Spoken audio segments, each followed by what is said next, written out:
about his job yet?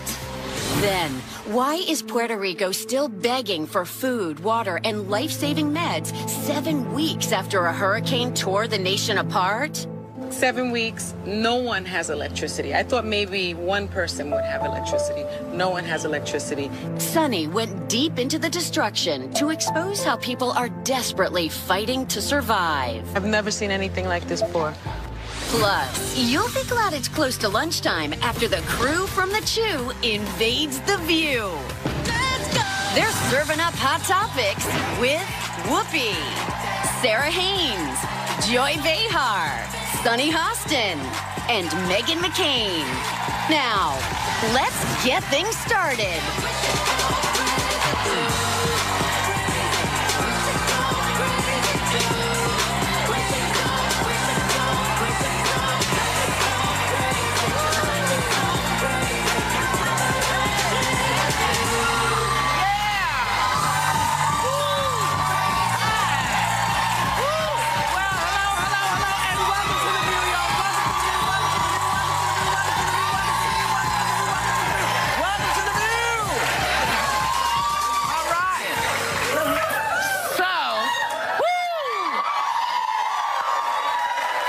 So the election day results are in. Democrats gained some serious ground in key races.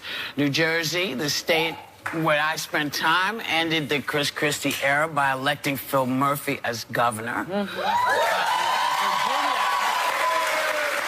Virginia also has a new Democratic governor after Ralph Northam beat Ed Gillespie. Now, some say this is a rebellion against the guy in the White House, but the guy in the White House says Gillespie lost because he, quote, didn't embrace me. So one wonders, which is it? Which is it? Well, neither did Melania, frankly.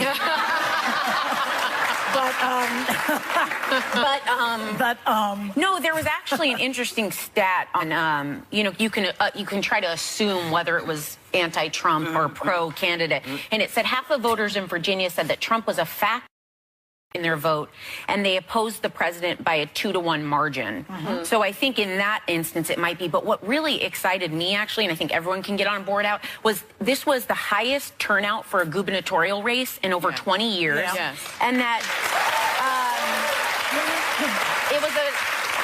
it was at a 20-year low in 2016, Right. just over half voting, and this was up. Right. It was the highest. So it means people are participating, and that's the most important part. And there were more women who voted this time than did for Hillary Clinton, even. Wow. Because women are beginning to see that elections have consequences. Yeah. And Americans are starting to see your health care will be gone. Well, that was they a don't factor believe in for a lot climate of change. people. Health care. Healthcare. Yes. Yeah, healthcare was a lot. I was very interested, and I think it was maybe not so much a referendum against Trump, but of the values and the policies that he is embracing. Because in Maine, in terms of health care, it became the first state to vote to expand Medicaid coverage under Obamacare, under the Affordable Care Act. So in other words, an overwhelming majority voted to do the exact opposite of what the government and what the governor had been trying to do. So they wanted to expand the Affordable Care Act. So it's all good news. Yeah, it is. I know people are clapping for that. If you get in the weeds of this, Ed Gillespie was an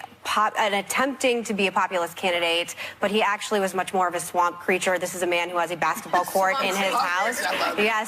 So the conundrum for Republicans right now is you can't win a primary without going full Trumpian, but you don't seem to be able to win a general by going full Trumpian. So this is sort of the $64,000 question heading into the midterms, is how closely tied to Trump will you end up being? But I think the idea that he sort of asserted himself in any way as being like Trump is just And he only inaccurate. did at the end, didn't he change? Just like and again, it was a very sort of like choppy campaign. Well, again, like he was sort of trying to closely tie himself to Trump, and then he wasn't. But it is worth noting, Virginia is obviously a blue state.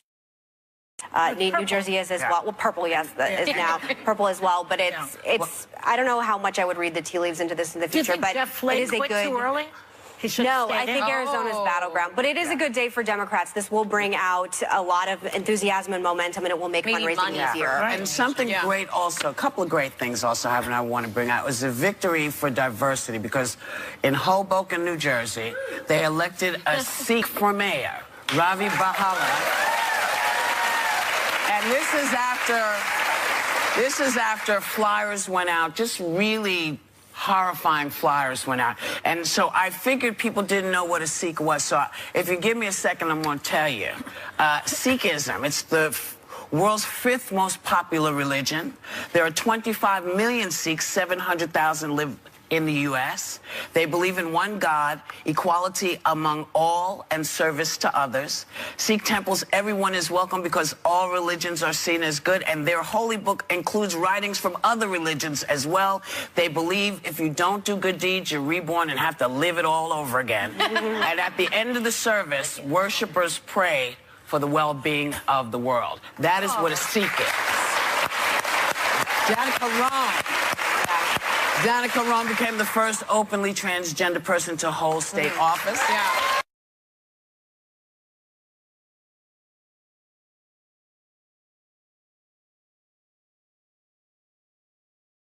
About the country today. Well, this will get worse before it gets better. Trust me. But today it's good.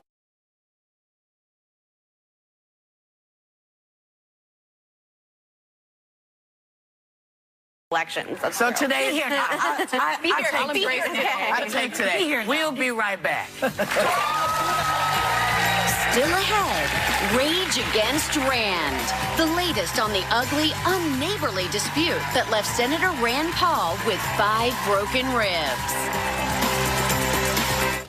Tomorrow, Dr. Gray herself is making a house call up to The View.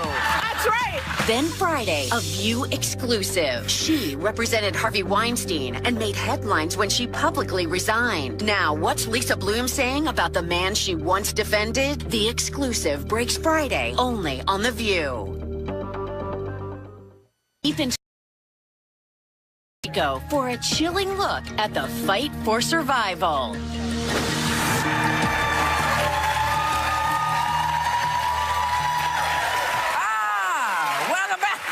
Welcome back. The year between elections has really taken a toll on a lot of people. So, really? It's stuck in your tooth? It sounds Joy was eating a dot. You know, the soft dots? I give her chewy candies. Sarah is obsessed right now with dots. So Joy... She has them in a cup. So Joy has dots in her mouth. No one will take them because of their teeth, and then Joy's like, I want one. What do you do when they're in your teeth? And so I'm reading this thing, and that's what I hear. I'm sorry, but I heard it in my teeth. teeth. Shut me up. So people apparently have been having a hell of a year, so they took to social media to post how they felt on Election Day last year as compared to how they felt yesterday. Here's one. Who is that guy? Eminem in my ass. Can anybody relate to this? Yeah. Well, he's gotten older. Got any more? Yeah, well, yeah. Got any more? Can anybody relate to this? Yeah, I've got one, but mine is more life, less election. There was a time where I was cute with a chihuahua, and now that's how I look. Bouncy house with a mom sweater. How about you? Well, I was. I looked. I looked the way I look today, right? But this is really. Pretty much, it sums it up. Well, it pretty much sums up where I'm at. But now I feel better. Go back to the other one today. But you never know today, what's going to be tomorrow. She wants to be in the moment today. What about you, Supergirl? I think I feel the same way. Right. I sort of had one feeling last year, and this year I feel like I've been struck by lightning. Right? Like I can't believe this is happening. And I feel like my voice is more important than ever before. So I feel the issue to be more passionate. How about you, Max? I just said I didn't feel that different. I was stressed out during the election, still stressed out now. America's a stressful country. You went Game of Thrones! That looks like you. I wanted a Game of Thrones movie. Well, you know. What about you? Yeah. They couldn't shoot Mom. No? No. Wasn't appropriate. You couldn't, it wasn't appropriate for the show. So apparently. But, you know, we've been talking a little bit about Rand Paul, who was tackled by a neighbor the other day, and it turns out that, you know, this is happening all over the place. It's not just with him. And so the question is, to me, do you think people don't trust their neighbors anymore? They don't want to know them. Yeah, he broke his wrist. Right, but it has to do more with why are neighbors not getting along? That sounds like because that's what this club. is. This is what this is about. So, do you get along with your neighbors? Do you know I think your it's people? unique in the city because I haven't known many neighbors. Even though you live right next to each other? Especially because we live right. I don't want to That's open conversations about the fact that I know they can hear Alec teething, and I don't want to have to apologize over and over for the fact we don't want to be there with them screaming either.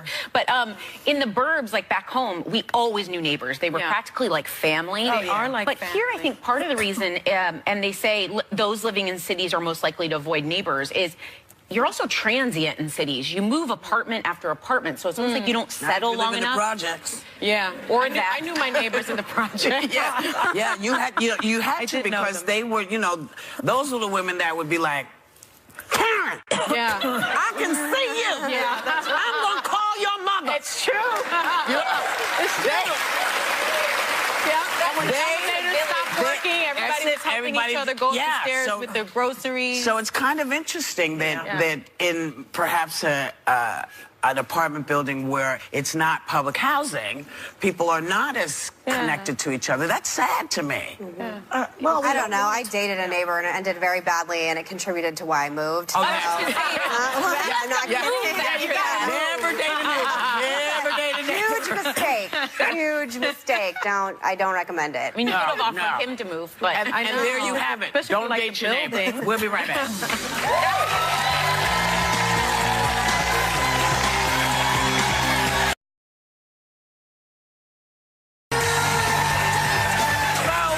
Apparently, it can be tough for parents of young kids to find time for themselves. And former Jersey Shore star Jenny J. Wow Farley says that she basically has a sexless marriage right now since she has a 1- and 3-year-old at home. What does she mean by this? I think they're sleeping in the bed with her. yeah, they're co-sleeping. Yeah, that's the problem. I mean, I've never had my kids sleeping with me. I've had dogs sleep with me. Dogs can sleep with you. There's no way to describe those men. There's no way to describe That's them. what I saw the problem. Because it says experts define a sexless marriage as having sex no more than 10 times in a given year or less than once per month. And I think it may be difficult. 10 a year. Yeah. I think it's difficult if That ain't gonna work for me. You got the kids, right? I mean, that's sexless. So Yeah, but but she's they have having sex babies twice a week, and she's calling that sexless. Well, not no. like Jersey Shore, Is it twice a week? Oh, then she's getting it on. That show was I mean, right? They were like heathens on that getting it show. in. All they did was have sex on that show and get I drunk. know. No offense. I mean, whatever. I do can't you. relate to this story Let us now. remember there are 24 hours in a day and many rooms in a house. So she doesn't Yeah. have to limit it to the co-sleeping hours. Like, I can't relate now. I didn't know they were having sex. That's But a lot I to people say. wouldn't say these things. So I'm about to get married soon, and there's something about talking about. Everyone knows that when you're in a relationship at a certain point, you're going to have to work on things because we're humans and we get bored. But the idea of having kids sleeping in your bed and like You don't have to having have them in your kids bed. will automatically make your life sexless. Don't put that out in the universe no, Yeah. either. I know Well, there I are have tons kids. of I women still who have don't sex. have this Have problem. you seen my belly? Proof is in the pudding. But you have a 1-year-old, right? Yeah. So you find time. And why? I don't understand this idea of having kids sleep in the bed with you and your husband. I don't understand that. It's European.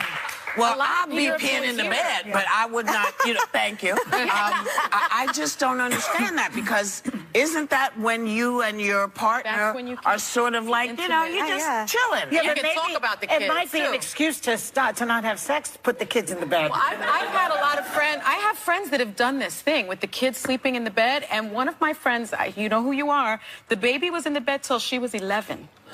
God. Yes. And then the husband started Don't say the sleeping. name because, child services will go and visit well, that. well, her husband, they're divorced now. Her husband started sleeping in another room. And I really think that a large part of it was that co-sleeping arrangement. She didn't want to sleep with them. That's It why must that have kid been was that, there. right? I don't think it's a good Kids are idea. also really active sleepers. They kick the crap out of you. So, like, Yeah. I remember my parents couldn't sleep with me. They were like, you used to kick because we get scared and we get in bed with them. Yeah. So that's not sleeping. It Yeah, but interrupts the they don't intimacy. snore.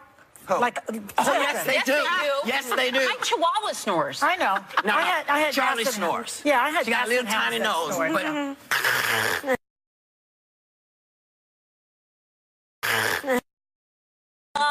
say, Yeah. I think you just got to make it a priority like everything else in life. Yeah. That's my, I'm not married, I don't have kids yet, but I think, I think you just got to put it up there like everything else. Yeah. What, sex? Make time. I mean, if I weren't having sex, I would be like, okay.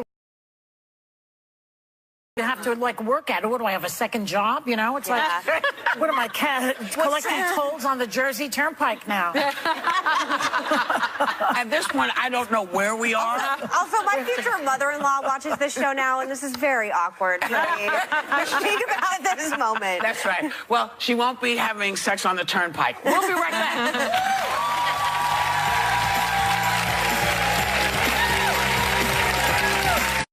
Think you really know what's happening in Puerto Rico right now? Prepare yourself. He exposes the hurricane devastation people are still desperately fighting to survive next.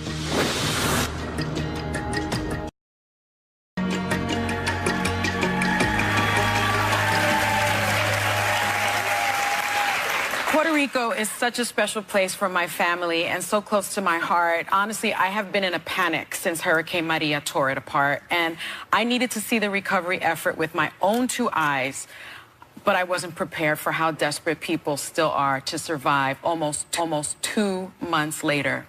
Take a Dulce. It's just 10 miles from the capital city of San Juan. Está en mi casa, no podemos vivir aquí. She's saying after the hurricane, there's no way she can live here. I mean, if you look, the roof is on the floor. This is her second bedroom. Nada de lo que hay ahí ya sirve.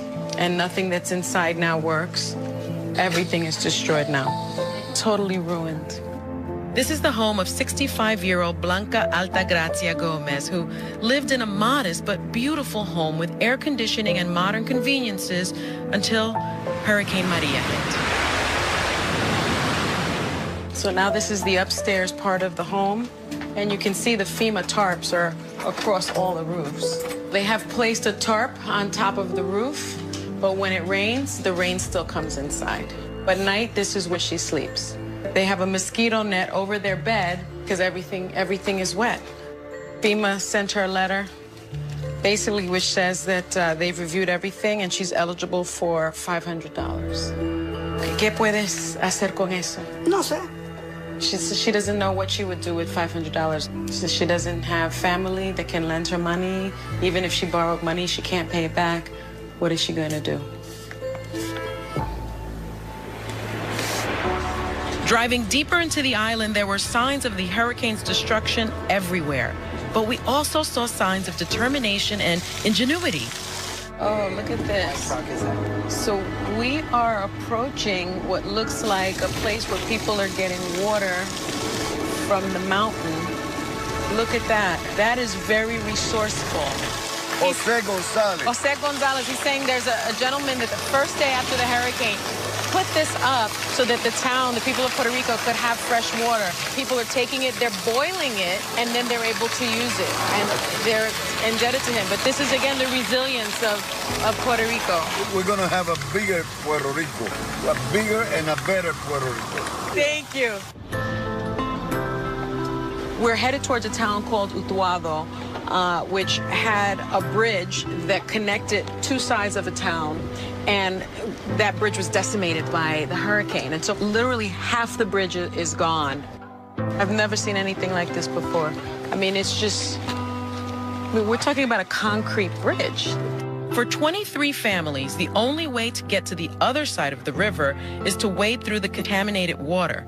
We're meeting Samuel de Jesus Diaz, who was eagerly awaiting gasoline for his generator. That's critical to power Samuel's refrigerator in order to keep his insulin cool.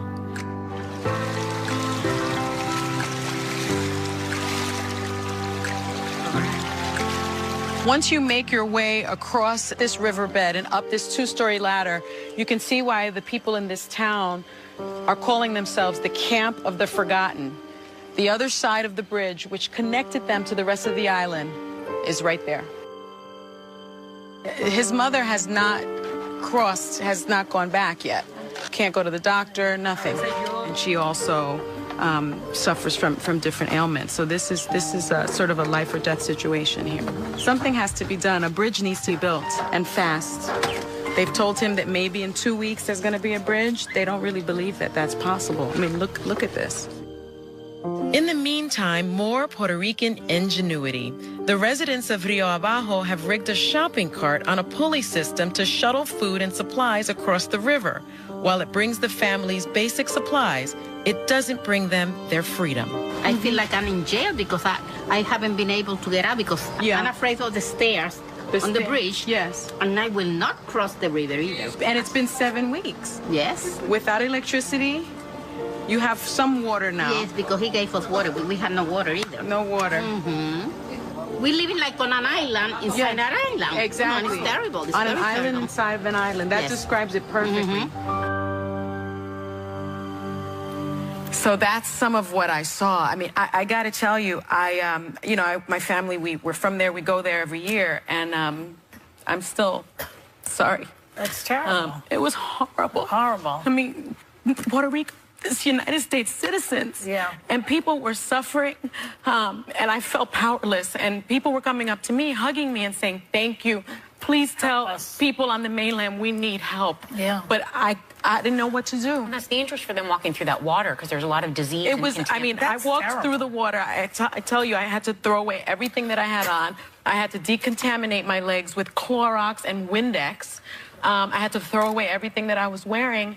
And these people are walking, the guy, Samuel, that you saw walking through, he has diabetes, terrible diabetes, and he's walking back and forth. I also met a woman, a young girl, she's 20. She goes to the University of Puerto Rico. In order to get to school, she does that trip every day at 6 o'clock in the morning. The water. Walking through the water, changes her clothes on the other side and goes to school. That's got to be dangerous, that water's got to be. It's filled with raw sewage. Yeah.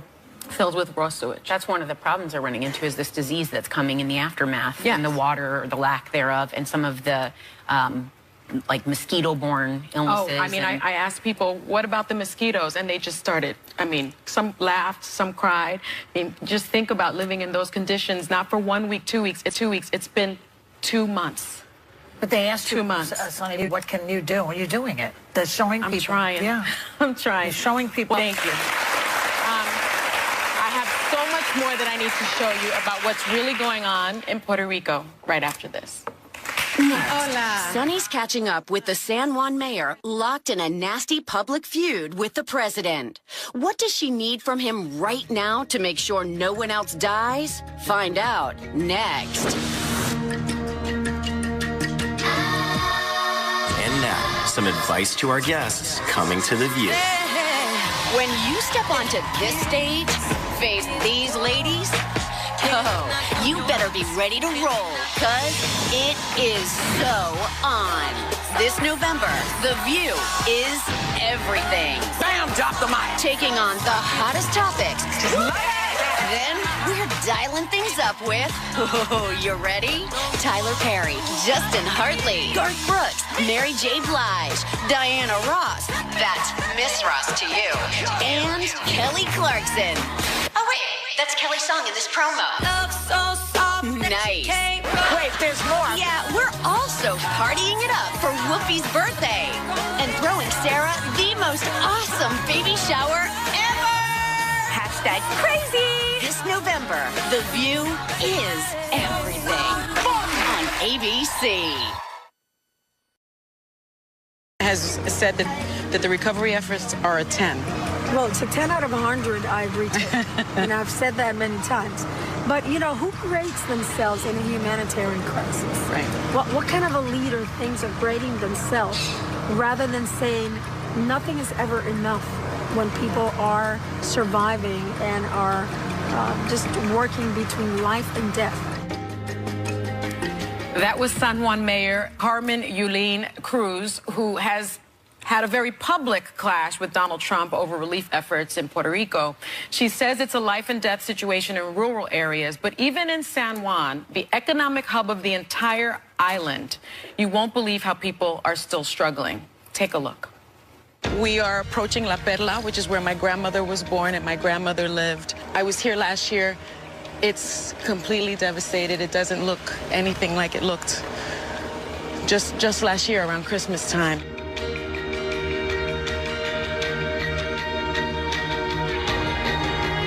This is the church that my family would go to in Old San Juan. What I'm most shocked at is that there aren't people inside. Tourists are usually here. I spoke to one of the priests here, and he said that they have been open since a week after Maria, but that a lot of people seem to think that they're closed. This is Parque de las Palomas. It's usually packed with tourists feeding the birds. Today it's just packed with birds looking for food. They're so hungry. Usually there's so many people here feeding the birds. Not today. Calle Fortaleza is always packed. I can't believe that I can actually look down and not see people. This lack of tourism will devastate Puerto Rico. And you hear all that noise, it's because everything's running on a generator. You have the generator right there. Hola. Buen día. So how is business? Inexistent in this moment. Non-existent business. Non-existent. But if we open the door, we're going to restart the business. Yes, you're convinced people will come back. Yes. We have maybe 40% of the shops open. A week ago, maybe 10%. Oh. Right next door to the hat shop, it's a big day at Café El Punto. This is the first delivery of fresh produce and meat since the restaurant flooded during the hurricane. So today you're opening. I hope so. 7 weeks, no electricity, no business? No business. You need the tourists to come back. Yes. Is that the message for our viewers? Yes. On the other side of San Juan, this popular local bakery reopened immediately after the hurricane, but at a great cost. He is paying $1,500 a week to run the generator because of the cost of the diesel fuel. He will not be able to continue operating if he doesn't get light very soon, electricity very soon. Estamos dando un servicio a la clientela que siempre viene. He says that he's losing money, he's not making money, but after 40 years, he has to serve his community. And also, he employs people, and so without them working, they won't have any. So this is the spirit of the Puerto Rican people. Hola. I had a chance to meet up with the mayor of San Juan, and she is well aware that the #1 concern of her constituents is electricity. The truth is that without power, the economy will not start rolling. Without the economy not starting to roll, people cannot go back to work. Students cannot go back to school. Our medical system is not functioning the way it's supposed to. So, in more ways than one, it's all about power. It's about 8 o'clock here in Puerto Rico. The big box stores like Sam's Club, they're closed. But in each area of Puerto Rico, you will see dozens of cars waiting like this. People are in their cars and they're waiting for the same thing. Estoy esperando por generadores. Generadores, queremos generadores. Generadores, plantas. There are people that have been waiting here since noon, 1 o'clock in the afternoon. It's 7:30 now. Then they're saying that a manager will come out around 10:30 and tell them if they're going to get a little ticket to let them know if they can even buy a generator. If the manager comes out and says no generator, then they'll just go home and maybe come back another day. In parts of San Juan, it certainly appears that life is getting back to normal. But much of that life is still being powered by generators. And San Juan and the rest of Puerto Rico still have a long road to recovery. De verdad que le agradecemos de todo corazón, de verdad que Every effort is because they want people to know that this is the reality of what's going on. So, I mean, that's what I found. What was I wanted to share this. The mayor of Puerto Rico loved my view hat so much. I took it off my head and I gave it to her, and she sent us these. So she sent us her hats. You know, because she's a real fighter. She is a real fighter. She is. She's a real fighter. And again, I think we need to remember, you know, no electricity, no power for 2 months. There has to be some, thank you, Sarah. There has to be some kind of change. And I know people have been emailing me, asking me over and over again how we can help. I myself am still trying to figure that out. And in time, we will post it on our website as to how you can help more than anything. But so go to our social platforms, our website to learn how to help. And in time, I'll provide more information. I'm still trying to wrap my head around what I saw. I honestly thought it would be better. You did. I did. What do you want President Trump to know? I want him to know that the recovery effort is not a 10. It's a 0. That's what I saw. And I want to make it clear, I'm not talking about the first responders. There were people there, of course, that helped. And the Puerto Rican people are a resilient people, very, very strong, Megan. I know that this president said, well, Puerto Rican people are asking for handouts. That is not true. That is not true. Look at what you saw in terms of the ingenuity. We're not asking for handouts, but as U.S. citizens, we're asking what this government does, what we deserve. That's what we're asking.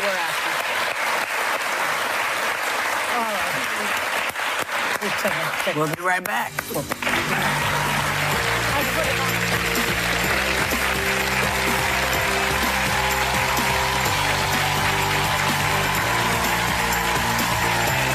We gotta go, guys. Hurry up. We're on our way to the View. And we've got some goodies for you. See you guys in a minute. Let's go.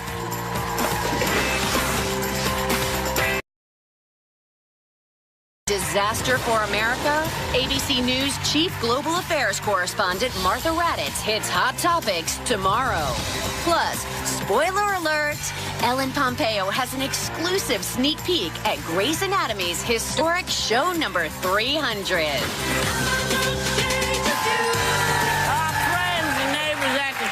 Are always welcome at this table, and they never show up empty-handed. And today they are bringing us recipes from their new cookbook. Quick and easy, stress-free recipes for every occasion. Please welcome the fabulous Mario Batali, Carla, and Michael Symon. Woo!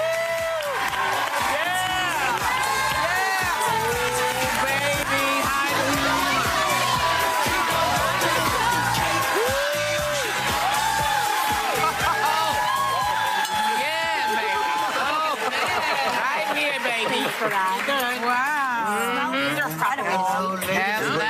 We're good for food. Is that dessert? Those are desserts. That looks like a dessert. Smells incredible. This feels like a dessert, but I know you want Michael. What did you bring? So I brought some roasted, like brazen roasted turkey thighs with Whoopi's favorite kale and a bunch of vegetables. It's delicious. Little kale for Whoopi. You like? Well, Carla, what is going on with these sweet potatoes? Well, it's the classic sweet potato casserole. Okay. And so it has sweet potatoes, it has a brown sugar sauce, and then toasted pumpkins, toasted pecans, and then I have a little marshmallows because what? You just need a little bit sweeter. Because you need a little something. Okay. Well, this, here you go. You got the weirdest What the heck? Is that a full piece? It's a leg. Thank you. Whose leg? Delicious. This is The amazing. turkey's leg. Joy. Yeah. Don't you want Clinton to tell you what he brought? Sorry, my mouth is full as usual. These are spiced apples, and the great thing about these is that if you like apple pie, but you don't know if you can make an apple pie, you can saute apples in the same spices. What's and on the top? It's a cream cheese, basically whipped cream cheese with a little bit of sour cream. It's so good, right? It's like heaven. And Mario, I know you brought something special just for Whoopi. I did. That didn't involve kale. Thank you. No. Whoopi's categories include salt and meat. So I brought her something called a tarte flambe, which is an Alsatian-style pizza with potatoes and bacon. Every year at my house, we do a different theme, and 3 years ago it was Alsace-Lorraine. This year we're doing Oaxaca at my house for Thanksgiving. He's fancy. I am fancy. I enjoy Thanksgiving so much. My dream is to be invited to one of your homes for Thanksgiving someday. Yeah. You guys are invited. You're invited this year. I just said it to Joy at the commercial. Joy has my address. Just follow her. Well, speaking of Thanksgiving that's coming up, I didn't know the staple turkey, stuffing, cranberry sauce. What's the one thing you really do to spice the table up? I'm not putting this down. I'm sorry. This is so ridiculous. What's the thing you do at the table that's like you? It's like, ooh, that's how we're gonna spice up a very So a pedestrian meal, Thanksgiving. Well, if you choose a theme, it works out really well. Yeah. So I'm going to have a really spicy cranberry salsa. How about you, Symon? Well, I think always embrace like one special thing for your family. My grandfather's 99 years old. Every year he makes this beautiful turkey broth and dumpling soup. It's always on our table because it brings us to a place. And I think when you could go to a place for a holiday like that, that's a special thing. Yeah. Well, one thing that I always do, I always break my turkey down like a chicken. So I'll do half of it one way, and a lot of times it'll be with the lemon gremolata stuffed into the skin, and the other half I take Michael's cheesecloth method and make a hot turkey. So I have the hot sauce and the butter and like kind of like a buffalo turkey. Right. And so that way I've broken it down so I can have two different things with one turkey. Right. And what do you do, man? I do cocktails. That's the #1 thing. I just decided which house I'm going to. You may not get full, but you won't remember. That's right. What's an easy drink that people... You could do it like a great pomegranate spritz with, you could do like a little champagne, some pomegranate, maybe just a splash of gin in there too. Something with bourbon? She's more of a hard drinker. Oh, I love an old fashioned. Yeah. When it comes to bourbon, there's nothing like an old fashioned or a Manhattan. That's my favorite drink. It's all three of my favorite things. Yeah. If you can believe, these are our neighbors, you know, and these are the kind of neighbors you want. Remember we were talking about bad neighbors earlier? That's not them. But thank you guys. The new cookbook, The Chew Quick and Easy Stress-Free Recipes for Every Occasion is available now. And you know what, y'all? You've been so good today. You're all going home with a